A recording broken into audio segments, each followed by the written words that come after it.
Le club Areva, en collaboration avec Liftic et Afropéen Mag, présente les coulisses de la CAN. Bonjour.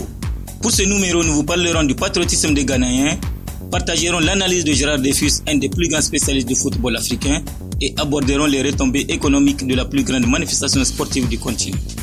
La température des stades, l'ambiance des rues, les indiscrétions et tous les à côté de la compétition. La CAN 2008, comme si vous y étiez. Ça y est, nous y sommes. La 26e édition de la Coupe d'Afrique des Nations, CAN Ghana 2008, comme on le dit ici.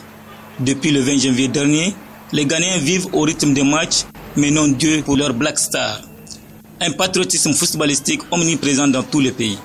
De Tamale à Koumassi en passant par Techiman ou Sekoundi, ne parlons pas d'Accra, la capitale, où les couleurs nationales envahissent toute la ville.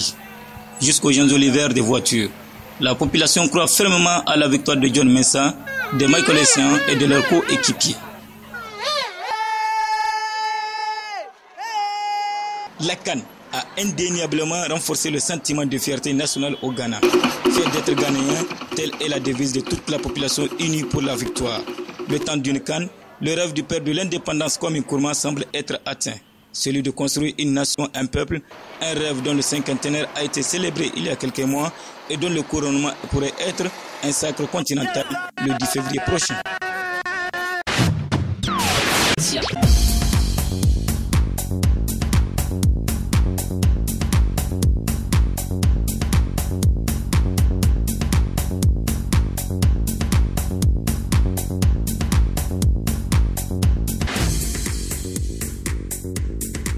J'ai eu le sentiment que les Ghanéens ne se sentaient pas pleinement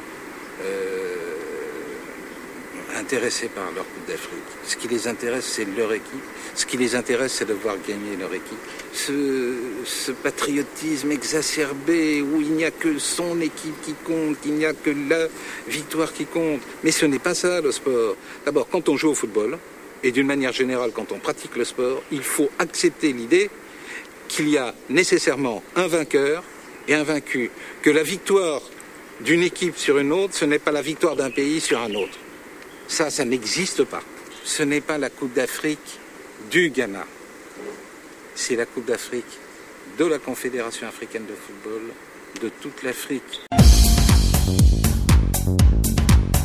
Aujourd'hui, le football africain est reconnu partout dans le monde. Moi, je me souviens qu'au début des années 70, quand je disais que je m'occupais du football africain auprès de mes confrères français, ils me regardaient avec une moue dubitative. J'étais une forme de zombie. Le football africain, aujourd'hui, est connu, reconnu, apprécié à travers ses champions. Maintenant, il reste à développer tout le football en interne sur le continent africain parce que on a surtout vécu le football par procuration à travers les Eto'o, les Drogba et avant eux les Mila, quelques autres, Weah, Abedipe. Donc il est temps d'installer durablement un vrai football, de vrais championnats nationaux. La fièvre de la CAN est présente dans tous les esprits ici à Accra. Il n'épargne personne, surtout pas les médias dont le foot monopolise toutes les unes. Les programmes de radio et de télévision se sont adaptés pour l'occasion.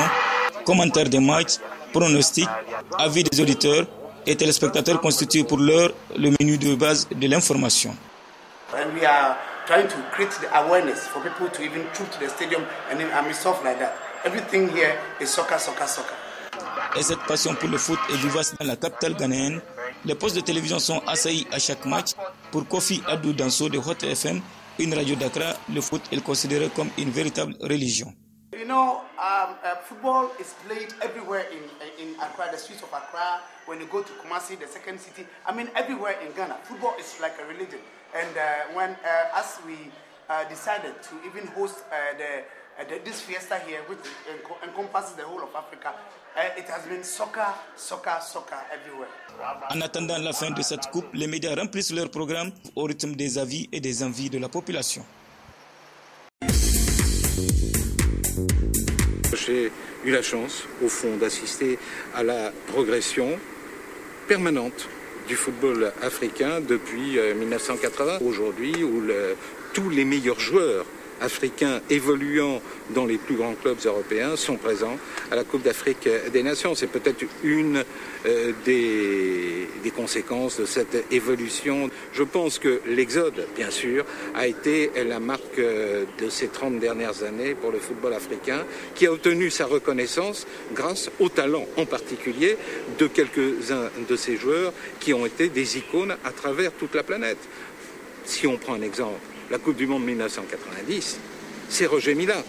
Même si le Cameroun n'a pas gagné la Coupe du Monde, un homme s'est dégagé, sa petite danse devant le poteau de corner est restée une image qui durera autant que le football. J'ai eu un coup de foudre pour l'Afrique en 1972 et il ne m'a jamais quitté. Je suis toujours amoureux de l'Afrique. Je vais vous dire une chose. Quand j'ai commencé à la Coupe du Monde en 1974, je n'ai jamais vu jouer que les équipes africaines. Je n'ai vu pour la première fois sur le terrain de la Coupe du Monde l'équipe de France qu'en France en 1998. J'ai dû attendre un quart de siècle avant de voir mon, entre guillemets, équipe, parce que mes équipes étaient les équipes africaines, le Zaïre, la Tunisie, ensuite l'Algérie, le Cameroun. J'ai suivi ces équipes et je me suis totalement assimilé au football africain. Moi, je suis le plus ardent défenseur du football africain. Je suis le premier supporter africain en France. Chaque chose a son temps. Le temps de la CAN est celui de la floraison des commerces de petits gadgets et accessoires liés au football. Depuis le début de cette compétition, Accra est devenue la plateforme commerciale. Kit du parfait supporter est proposé à la population.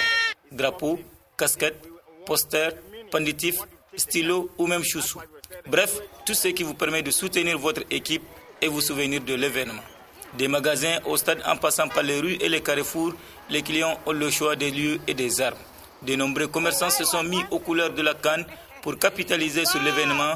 Les prix varient en fonction de votre aptitude à marchander, mais restent à la portée de toutes les bourses. I decided to do some small business by helping the fans to get their t-shirts. When they get to the park, they can support. And also it's for Ghanaians. You know, as I'm a Ghanaian, people are coming to my country to watch the Cup of Nations. So definitely, they will need jersey. They need to support their country. And at the end of the day, I'm doing it just to support my country and for my own self. La CAN, c'est le sport, mais c'est aussi une importante manne économique pour le pays hôte. Durant les 3 semaines de compétition, les commerçants occasionnels y trouveront leur compte.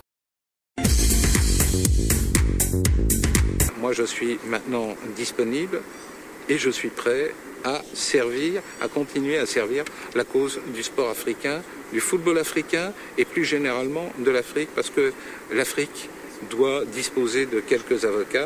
Dans le domaine qui est le mien, j'ai œuvré pendant presque 40 ans. Il n'y a pas de raison que je ne continue pas à le faire. De toute façon, un journaliste ne s'arrête de travailler que le jour où il perd la vue, perd la parole, perd la plume, le jour où il disparaît. Le niveau football nigérien, oui. Inconnu au bataillon, je vais être franc avec vous. Où est-ce qu'on le voit?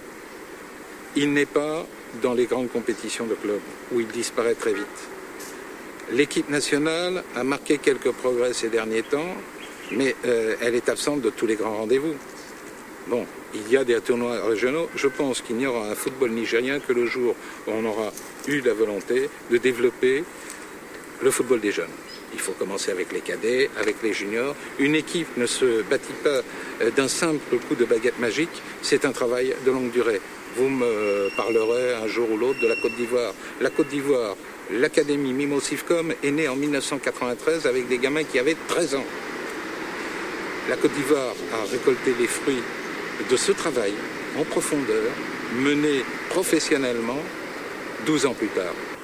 Si vous avez peu de ressources, il est difficile de développer un football de haut niveau sur le continent même. Certaines équipes y parviennent, je pense à l'Égypte, au Maroc, un peu en Afrique du Sud, en Tunisie. Ceux-là disposent de moyens. Il n'y a aucune raison que le Niger soit exclu à jamais de la Coupe d'Afrique des Nations. Il y a quelques années, on n'aurait jamais pensé que le Mali irait en Coupe d'Afrique des Nations. the cup. But on the 10th, Ghana will win the cup by the grace of God. I'm a Ghanaian, so I have to be proud of Ghana. Yes. I'm praying to God, by God's grace, we will take the cup. I'm definitely going to take the cup. Moi, j'aimerais que ce soit une équipe qui n'a jamais gagné la CAN. Hein, parce que ça serait booster les autres vers l'espoir. Allez, disons le Ghana parce qu'il est chez lui et parce qu'il en a besoin pour redonner un peu d'élan à son football. Hein, très fort chez les jeunes et il est devenu un peu médiocre. Alors, bon, ce serait pas mal que ce soit le Ghana, mais je n'ai aucune conviction. Pour le moment. Bienvenue à tous aux séances de dédicace ici en direct de Accra pour tous nos amis du Niger. Dédicace à Aboubacar Diallo du supermarché Tutti Frutti à Niamey. Salut, c'est Nawel. Dédicace au colonel Alio du One de Niger et toute l'équipe du jardin. Bonjour, c'est Balima. Nous sommes au grand stade d'Accra. Dédicace à tous les étudiants de l'IFTIC.